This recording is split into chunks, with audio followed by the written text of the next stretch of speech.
Alright, what is up guys, it is Storm back here with another video, and in this one I'm technically bringing you part 5 to a Rimuru story that I've been doing, and if you want to see the first 4 parts, the link to those will be down in the description below. But before the video begins, if you like the content you're seeing, be sure to subscribe, like, and comment. I mean, they're all free, so why not? If you want some dope channel merch, the link to that will be down in the description below. And if you want to see more of me, go check out my other channels and go follow me on Twitter and Instagram, which will all be linked down below. But without further ado, why don't we just dive right on in. No one stood in his way. All those who did fell before him. He would stop at nothing to get what he wanted. Rimuru looked up at the army around him. Mere pests that needed to be taken care of. They were in the way of his quest to get justice for his people. His family. However, Rimuru began to question if they would want this. All this death, destruction, devastation. Would they want him to do this? Or would they see him as some horrific monster? Was it too late to turn back now? Rimuru continued to think, and the answer he came up with told him otherwise. No. They all needed to die. And this world needed to be brought in the right direction to make sure nothing like that happened ever again. With these thoughts, Rimuru prepared himself for the massive battle that was about to occur. That's when he yelled, "You wanna kill me? Then come and try!"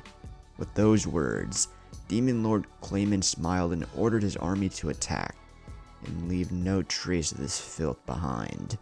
At this, Rimuru smiled. This was going to be fun. Rimuru flew at blinding speed towards the army and began wiping out the massive force. There were all types of creatures, from demons to unholy abominations and even regular looking soldiers. He would show them no mercy. The unholy abominations flew in the sky, and it appeared as though they were some type of horrendous experiment. As they flew towards Rimuru, they screeched an ungodly noise, which Rimuru assumed to be their battle cry. As they launched towards Rimuru, he launched towards them. Hundreds of these creatures annihilated in moments.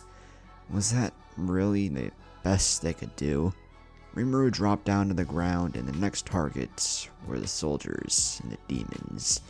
The army yelled and moved towards Rimuru, and his response was to just let them try. One soldier ran towards Rimuru, who swung a sword, but Rimuru easily dodged, and before the soldier could react, Rimuru's hand was through his chest. Within the next few minutes, Rimuru casually tore through and killed the soldiers like they were nothing. Eventually, all of the soldiers were no more. All that was left were the demons. However, something occurred that Rimuru did not expect. The demons all combined into one massive entity. He could tell this thing radiated power, but that would not deter him. Rimuru flew towards the beast and went for an assault of punches, but that was when the large beast used its massive hand to catch Rimuru and throw him into the ground, causing a massive crater. This dazed Rimuru a bit, as when the beast removed its hand, Rimuru looked up from the crater to see a massive leg coming down. The beast had used its legs to stomp on Rimuru over and over. Rimuru had felt pain. It only hurt a bit, but it was the first time in a long time something actually fazed him. Eventually, Rimuru grew tired of this and stopped the beast stomping with his right hand. And that was when he flew up at full speed, which caught the monster off guard and made it lose its balance and stumble over. Rimuru floated in the sky with a stoic look on his face while staring at the beast.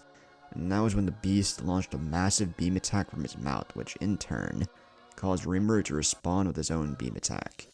It appeared as if the two were in a beam struggle, but that was not the case, as when Rimuru upped the power a bit, his energy beam overpowered the beast's and went straight through its chest, ultimately making Rimuru the victor.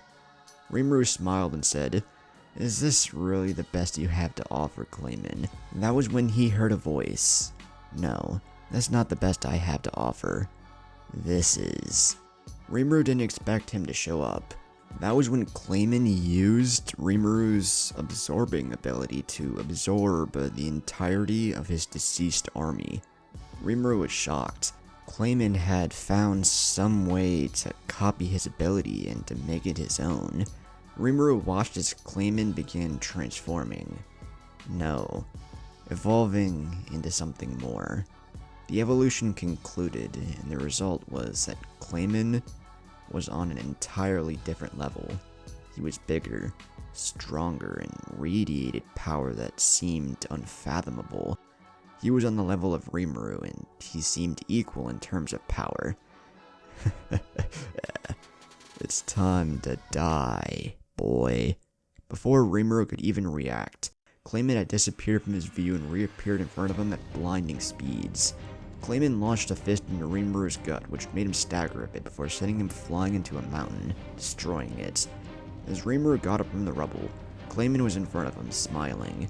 And that's when Rimuru punched him, but Clayman caught his fist. Clayman used his opportunity to pick up Rimuru by the hand, and began slamming him on the ground repeatedly. Rimuru could do nothing against the brute strength behind these attacks, and eventually Clayman held him up by his arm, and then kneed Rimuru in the gut, not before kicking him so hard that it sent him tumbling through the earth so hard and so fast that it sent him miles away. Rimuru managed to catch himself and stopped his tumbling, but not before he saw Clayman flying towards him. Rimuru braced himself and Clayman arrived with a massive punch, which Rimuru managed to withstand. He thought Clayman was equal in terms of power to him, but this was on a different level. Rimuru knew that the only way to win was to go all out, at full power. After Clayman's last attack, Rimuru began to power up, and unleash all of his pent-up strength. An aura of energy surrounded Rimuru, and he was ready. He launched himself towards Clayman, and the two engaged in a battle for the ages, going blow for blow, blocking one another's attacks, and predicting what they would do next. They were evenly matched. After a few minutes of going back and forth, Clayman threw a punch, but what Rimuru didn't expect was that this punch had a massive ball of energy in it, which, when it collided with Rimuru, exploded on impact, sending him flying into the ground once again. Clayman walked up to Rimuru and picked him up by his head and began punching him repeatedly. "You thought you had a chance, boy. You never did. Now die!" As Clayman launched his final attack to finish off Rimuru, Rimuru began to unleash a dark aura. "Everything. I've lost everything, and you think I'm gonna die before my vengeance is quelled? It never will be. I will end everyone responsible. No. This world took everything from me. And here I was gonna help this world. But no. I'm going to end everything this pitiful planet stands for. I will destroy this worthless, godforsaken rock, and every being on it, starting with you." As Rimuru spoke these words, he removed Clayman's hand from his head, and grabbed it by the wrist, crushing it. Rimuru had accepted the darkness, and now he was far too gone.